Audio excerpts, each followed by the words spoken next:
And welcome back for your double trouble of who would win today from Goji Fan 1962. We have one of the more real world ones I did. And I occasionally do real people. I don't usually, but every once in a while I'll throw a real one out there and just give my take on it. So Bruce Lee, who I've actually done several on before, versus Conor McGregor. Now, we have to understand several things in the context of this. Bruce Lee was ahead of his time, like full on ahead of his time when it came to the concept of martial arts, and he was essentially one of the first mixed martial artists there was. But he also died very young, and we just don't know what him at his true peak would have been like. Because as far as we know, we never truly got to see what his peak would have actually been. We would have more than likely, because he would have still continued to evolve. I mean, you'll see martial artists like Donnie Yen, 20 years ago, Jackie Chan, all that, and you see just how much they still progressed and got better as they go along. And Donnie Yen is still, like, even in his 60s, still a beast. So I wouldn't want to F with Donnie Yen. He'd put me down in a second. Just a hell. Night. So we have to put that in context. Now, I can't use a speculative version of Bruce Lee because that wouldn't be fair. What I can do, though, is use what we knew about Bruce Lee at the time. Bruce Lee was so fast, it was almost impossible to see him. It really was. He was also developed his own style of martial art. I believe it was Jeet Kune Do was his own style that he invented. Or I believe it was either his own style he invented or he developed his style from that. It involved a lot of counters and then straight shots. But again, he also incorporated a lot of leg kicks. He was infamous for the one-inch punch, which admittedly the one-inch punch is a little BS, but there is some truth to the one-inch punch. You can, in fact, do a one-inch punch that actually does hurt. Bruce Lee was also famous, I believe, for working with like a 300-pound training bag. And he could make that thing move on his own. Like he was fast. He could take a hit. He was powerful. It was insane. Now I say all this to preface it that Bruce Lee, if we threw Bruce Lee then into say UFC arenas now, Bruce Lee probably wouldn't do as well. Not to say he'd be completely outmatched by every single person out there. In fact, no, he'd probably still handle himself pretty well. But there would just be individuals who have just superseded Bruce Lee at this point because the art had evolved, the style of fighting had evolved. And Conor McGregor may fall into that category of people who just overshadowed Bruce Lee at his peak. Now, again, if Bruce Lee had continued to live and train and get better and improve his craft, different conversation completely. But if we're looking at Bruce Lee then, skill-wise, Conor McGregor probably does hold the edge because it was the same thing what happened and to be fair, if you take Conor McGregor out of a UFC ring and you put him in a boxing ring, he would have lost. I believe that was the Floyd Mayweather thing where McGregor flat out lost that fight because he's not a boxer. Boxing is different. Yes, you throw jabs and you throw punches and you box a little bit in UFC, but you're doing a lot more than that. You're also allowed to use your elbows. You're allowed to, grapple. You're allowed to lock. You're allowed to throw. You're allowed to kick, obviously. And you're allowed to hit other places beyond just the standard points of the body. But you just simplify a person's fighting style down to one aspect of it. And that person might be better than, say, your average person on the street. Like Conor McGregor is probably a better boxer than I am. But you're not against someone like Floyd Mayweather, who is a true boxer. You're going to struggle. But if you were to say take Floyd, who is only a boxer, and you throw him into an ultimate a UFC ring and go up against Conor McGregor, McGregor would have killed him, possibly literally. So it's one of those things where context matters. McGregor is still capable. McGregor would try to bring Bruce to the ground. Absolutely, he'd just be throwing strikes, obviously. Now, the things I will say in Bruce's favor, though, is that I think he is actually the stronger striker. Like, in terms of the actual hit, he is, I think, the stronger striker. And he's faster at least with his jabs and his hands. Because Bruce, again, despite the fact that the sport has moved away from Bruce Lee's era, Bruce himself, physically, could probably go toe-to-toe with a lot of MMA fighters today. Because again, the man was built different. The man was just built different than a lot of people. And again, he trained with a 300-pound bag. He was infamous for it, or even higher than that. He was a hugely weighted bag that he could move on his own with his own power.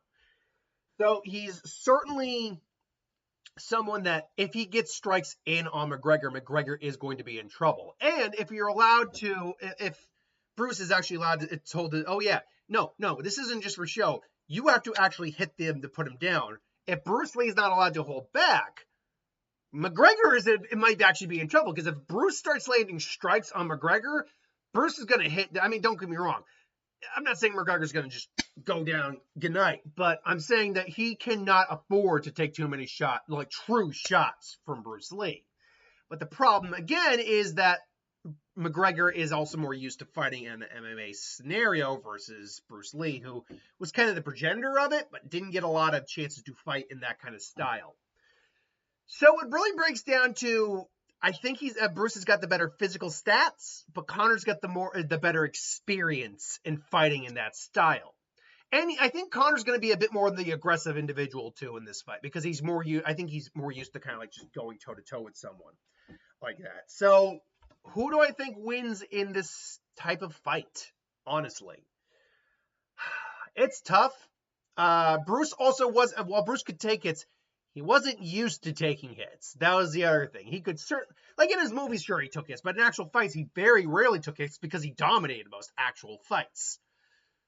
So I think that might be the key difference here, is that McGregor can definitely take hits, I think, better than Bruce can. Now, granted, if Bruce conditioned himself and trained himself to take hits as well, then like any body shots, Bruce will probably just, especially like to the chest there, maybe even to the head, Bruce will be fine, because those are the parts of his body his head, obviously, but his chest, if you look at him, those are the parts of his body that are really conditioned, as well as his legs. I think his legs can take the hits. He's not going to get his legs broken or anything like that. But shot to the face, like straight off to the cheek, or worse yet, to like the dome, ooh, that's not going to be good. Or even to the rib. The ribs are something that you cannot train up. I mean, there is some flesh there, and I think there's like a little measly bit of muscle there, but you cannot condition. You got to condition those ribs through, unfortunately, very painful training, because your bones crack, but they reheal, they get stronger. That's how you condition your body when it comes to your ribs. And I'm sure Bruce had solid ribs, but yeah. But to be fair, I could say the same about Conor as well. A rib shot could put him down as well. It's the same issue in boxing too. Rib shots are some of the worst shots you can take. So yeah, who would I get taking this fight? Experience, still great stat line in terms of physicals, so he could definitely keep up with Bruce to some degree. Bruce is, I think, a bit more fluid on his feet too, so he's got that. It'd be tough. But I think because Bruce is also knows how to avoid shots and block and all that, I might give the edge to Bruce. Simply because the reason he didn't take shots is because in the movies, obviously, he took shots, but that's for a fact. In actual fights, he didn't take a lot of shots, but that's also because A, he pressed the advantage most times, and B, he could also knew how to block and avoid shots pretty well.